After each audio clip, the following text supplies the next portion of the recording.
ሰላም ጤናና መንፈሳዊ የመንፈስ ረፍት ለእናንተ ይሁን። የትዝብት ብዕር ቤተሰቦች ዛሬ በትዝብት መነጽራችን ስር የምንመለከተው የብዙዎቻችንን የኑሮ ስፌት የፈተነውን በተለይም በትውልድ ምድራቸው ሳይሆን በባዕድ ሀገር በአረብ ምድርና በስደት ሆነው ይህንን ድምፅ ለሚሰሙት ውድ እህቶቼና ወንድሞቼ የልብ ትርታ የሆነውን ትልቅ ሰብአዊ ስሜት ይዤላችሁ ቀርቤያለሁ። እርሱም ናፍቆት።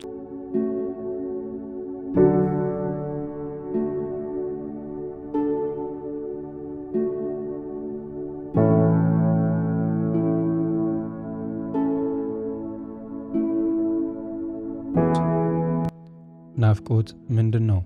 ናፍቆት ዝም ብሎ የስሜት መረበሽ ብቻ አይደለም። ናፍቆት ማለት ነፍስ ከአካል ተለይታ የምትወደው ምድርና የምታመልከው ሰው ዘንድ የምታደርገው ስደት ነው። ዛሬ በዚህ ልዩ መርሃ ግብራችን የናፍቆትን አካላዊና ስነልቦናዊ ጥቃቶች በስደት ሕይወት መነጽርነት እንቃኛለን።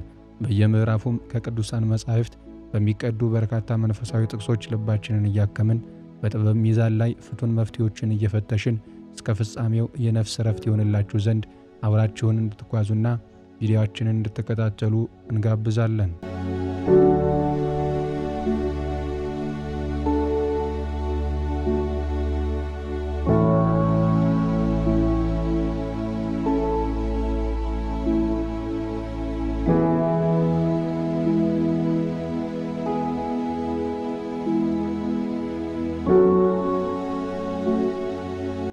ምዕራፍ 1 የባዕድ ምድር ናፍቆትና የአካል ስውር ቁስል። ናፍቆት ከአጠገባችን የራቀን ነገር የመፈለግ ጉዳይ ብቻ አይደለም። ናፍቆት በአካላችን ላይ እውነተኛና የሚጨበጥ ጉዳት የሚያደርስ ስውር ጦርነት ነው። በተለይ በትውልድ ሀገርህ ሳይሆን በባዕድ ምድር ባህሉና ቋንቋው በማይገናኝህ ዓለም ውስጥ ሆነህ ናፍቆት ሲመጣብህ መጀመሪያ የሚሰበረው አካልህ ነው። የሕክምና ጥበብ እንደሚያረጋግጠው ከባድ ናፍቆት በአንጎል ውስጥ የተሰበረ ልብ ሲንድሮም የተባለ በሽታ ያስከትላል። ከባድ የስሜት ጫና በሚመጣበት ጊዜ የልብ ጡንቻዎች በድንገት ይዝላሉ። እንቅልፍ ማጣት፣ የምግብ ፍላጎት መዘጋት እና የሰው መከላከያ አቅም መዳከም የናፍቆት የመጀመሪያዎቹ አካላዊ ጥቃቶች ናቸው። ነፍስ በናፍቆት ስትራብ ሥጋ በባዕድ ሀገር አልጋ ላይ ይከሳል። ይህንን የናፍቆት አካላዊና መንፈሳዊ ድካም ታላቁ መጽሐፍ በቅዱሳን አንደበት እንዲህ ሲል ይገልጸዋል። ከልቅሶዬ ድምፅ የተነሳ አጥንቶቼ ከሥጋዬ ጋር ተጣበቁ። በምድረ በዳ እንዳለ እርግማን ሆንኩ። ማለዳም አልተኛሁም፣ በሰገነትም ላይ ብቻዋን እንደምትቀመጥ ድንቢጥ ሆንሁ። መዝሙረ ዳዊት መዝሙር 102 ቁጥር 5-7። በባዕድ አገር ሆነህ ሌሊቱን ሙሉ ስትገላበጥ፣ በትዝታ ማዕበል ስትታወቅ፣ ያ አጥንትህ ከሥጋ ጋር የሚጣበቅ ያህል የሚሰማህ የናፍቆት ሕመም ዝም ብሎ የመጣ አይደለም። ነፍስህ መከታ የምታደርገውን የምትወደውን ሰው ስላጣች የመጣ ነው። ዳዊት በመዝሙሩ ላይ ደግሞ እንዲህ ይላል፣ ዓይኖቼ ማዳንህን በመጠባበቅ ፈዘዙ፣ የጽድቅህንም ቃል በመናፈቅ። መዝሙር 119 ቁጥር 123። ናፍቆት ዓይንን ያፈዛል፣ ጉልበትም ያደክማል። ነገር ግን በዚህ አካላዊ ድካም ውስጥ ያለኸው አንተ ብቻ አይደለህም። የስደት አባቶች በሙሉ ይህንን መንገድ አልፈውታል።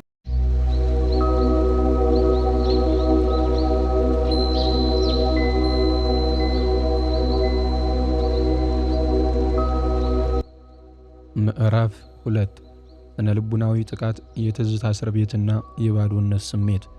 ናፍቆት በስነ ልቡናችን ላይ የሚያደርሰው ጥቃት ይበልጥ ረቂቅና አደገኛ ነው። እሱም የአሁኑን ቅጽበትና የዛሬውን ደስታችንን የመስረቅ ትልቅ ሥልጣን አለው። በስደት አገር ሆነህ ጠንክረህ ሥራህን ትሠራለህ፣ ገንዘብ ታገኛለህ። ነገር ግን በውስጥ ያለው ባዶነት አይሞላም። ምክንያቱም በአካል እዚያ ሁን እንጂ በአስተሳሰብና በምናብህ ያለኸው ካለፈው ዘመንህ ትዝታ ጋር ወይም ከወደፊቱ ፍርሃት ጋር ነው።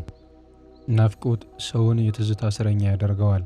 አእምሯችን የሚናፍቀውን አካል፣ ድምፅ፣ ሳቅ ወይም አብረው ያሳለፉትን ጊዜያት ልክ እንደ ሲኒማ ፊልም ደጋግሞ ያሳየናል። ይህ ደግሞ ሰላምን ይነሳል። ያለ እርሱ ወይም ያለ እርሷ ሕይወት የባዶ ናት የሚል የስነ ልቡና ድብርት ውስጥ ይከታል። ስለዚህ የባዶነትና የስነ ልቡና ጫና መጽሐፍ ቅዱስ በምርኮኞቹ በእስራኤላውያን ታሪክ ላይ በባቢሎን ወንዞች አጠገብ የነበረውን ስሜት እንዲህ በማለት ቁልጭ አድርጎ ያሳየናል። በባቢሎን ወንዞች አጠገብ እዚያ ተቀመጥን፣ ጽዮንንም ባሰብናት ጊዜ አለቀስን፣ በዛፎች ላይ በገናችንን ሰቀልን፣ መዝሙር 137 ቁጥር 1 እስከ 2። ይህ ቃል በስደት ያለን ሰው ስነ ልቡና በደንብ ይገልጻል። ዙሪያህ የቱንም ያህል ውብ ቢሆን፣ ልክ እንደ ባቢሎን ወንዞች በሀብትና በውሃ የተከበበ ቢሆንም የራስህን አገር የራስህን ሰው ስታስብ ግን በገናህን ደስታህን ሰቅለህ ማልቀስ ትጀምራለህ።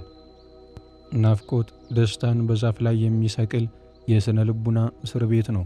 ነገር ግን ነቢዩ ኤርምያስ በስደት ያሉትንና ልባቸው በናፍቆት ለቆሰሉት ሰዎች የሰጠውን መለኮታዊ ምክር ማስታወስ ይገባል።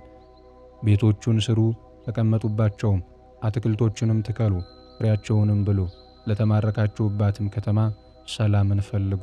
ትንቢተ ኤርምያስ ምዕራፍ 39 ቁጥር 5 እስከ 7። ይህ ቃል የሚያስተምረን በናፍቆት ተሸንፈን ዛሬያችንን ማጥፋት እንደሌለብን ነው። ያለህበትን ስፍራ አክብረህ ዛሬህን በብርታት መኖር ስትችል ያኔ ናፍቆትን በስነ ልቡና ማሸነፍ የምትችል ሰው ትሆናለህ።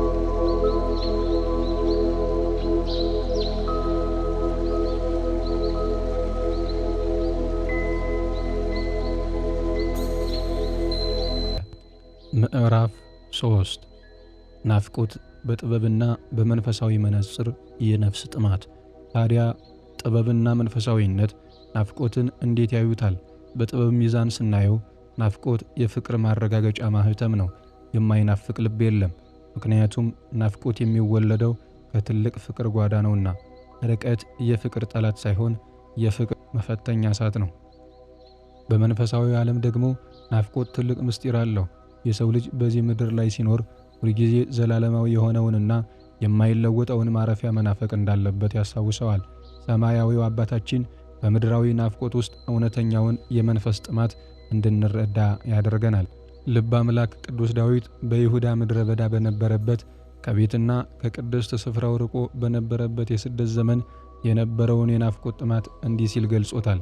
አምላኬ አምላኬ ወደ አንተ ገሰግሳለሁ፣ ነፍሴ አንተን ተጠማች፣ ሥጋዬ አንተን እንዴት ናፈቀች፣ ውሃ በሌለበት በምድረ በዳ በበቀላማ ስፍራ። እህቴ ሆይ ወንድሜ ሆይ በሰው ሀገር ሆነህ ውሃ በሌለበት በምድረ በዳ እንዳለ ሰው ነፍስ ስትናፍቅ ያ ናፍቆት ወደ ፈጣሪ የምታደርገው ስደት ይሁን። ነፍስ ከሥጋ በላይ የመናፈቅ አቅም አላት። ሰሎሞንም በመኃልየ መኃልይ ላይ ስለ ናፍቆት ፍቅር ጥንካሬ እንዲህ ሲል ይናገራል። ፍቅር እንደ ሞት የበረታች ናትና ቅናትም እንደ ሲኦል የጨከነች ናት። እህቴ ሆይ ወንድሜ ሆይ በሰው ሀገር ሆነህ ውሃ በሌለበት በምድረ በዳ እንዳለ ሰው ነፍስህን ስትናፍቅ ያ ናፍቆት ወደ ፈጣሪ የምታደርገው ስደት ይሁን። ነፍስ ከሥጋ በላይ የመናፈቅ አቅም አላት። ሰሎሞንም በመኃልየ መኃልይ ላይ ስለ ናፍቆትና ፍቅር ጥንካሬ ሲናገር እንዲህ ይላል። ፍቅር እንደ ሞት የበረታች ናትና ቅናትም እንደ ሲኦል የጨከነች ናት። ነበልባሏም እጅግ የበረታ ነው። ብዙ ውሃ ፍቅርን ያጠፋት ዘንድ አይችልም፣ ፈሳሾችም አያጠፏትም ይላል ቅዱስ ሰሎሞን። አዎ በእናንተና በምትወዷቸው ሰዎች መካከል ያለው ሰፊ ባህር፣ ያ ሁሉ ርቀት፣ ያ ሁሉ ፈሳሽና የባዕድ ሀገር ኑሮ ፍቅራችሁን ሊያጠፋው አይችልም። ናፍቆት እንደ እሳት የሚፋጅ ቢሆንም በውስጣችሁ ያለው ፍቅር ግን ከሞት በላይ የበረታ መሆኑን ማረጋገጫ ነው።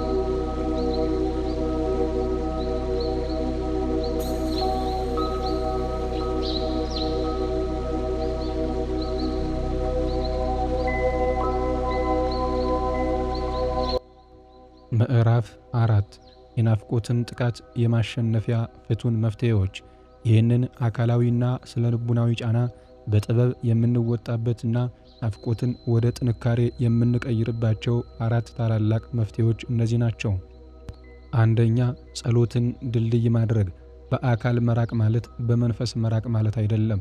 በአካል ርቃችሁ ማግኘት የማትችሉትን ተወዳጅ ሰው በጸሎት ሰዓት ለፈጣሪ አደራ መስጠት ርቀቱን በቅጽበት ያጠበዋል። በፈጣሪ ፊት ስንቆም አንተም የምትናፍቀውም ሰው በአንድ መለኮታዊ እቅፍ ውስጥ ናችሁና። በነገር ሁሉ በጸሎትና በምልጃ ከምስጋና ጋር ልመናችሁን በእግዚአብሔር ዘንድ አስተዋውቁ እንጂ በአንዳች ነገር አትጨነቁ። ወደ ፊልጵስዩስ ሰዎች ምዕራፍ 4 ቁጥር 6። ሁለተኛ፣ ናፍቆቱን ወደ ስነ ጥበብና ወደ በጎ ሥራ መለወጥ። በውስጥህ ያለውን የናፍቆት እሳት ዝም ብለህ አትቃጠለው። ወደ ጽሑፍ፣ ወደ ግጥም፣ ወደ ዜማ ወይም ራስን ወደ ማሳደግ ለውጠው። በውስጥ ያለው ኃይል አዎንታዊ ፍሬ እንዲያፈራ አድርግ። እኛም ዛሬ ይህንን የምንሰራው ለዚህ ነው። ሶስተኛ፣ እርሱ ያስባል በሚል ቃል መተማመን። የሚናፍቁትን ሰዎች ደህንነት ነገ ምን እንደሚሆኑ በራስ ደካማ አቅም ልትጠብቃቸው አትችልም። ስለዚህ ሸክምህን ለባለቤቱ ስጥ። እርሱ ስለ እናንተ ያስባልና የሚያስጨንቃችሁን ሁሉ በእርሱ ላይ ጣሉት።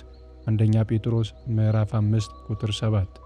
አራተኛ፣ የተስፋን ቀን በደስታ መናፈቅ። ይህ የስደት ዘመን ያልፋል። የናፍቆት ማዕበል ቆሞ የምንገናኝበት ቀን ይመጣል። ያ ቀን ሲመጣ የዛሬው መከራችሁ ልክ እንደ ትናንት ሕልም ሆኖ ያልፋል። ቅዱስ ዳዊት በመዝሙሩ ማታ ለቅሶ ይመጣል፣ ማለዳ ግን ደስታ ይሆናል። መዝሙር 30 ቁጥር 5።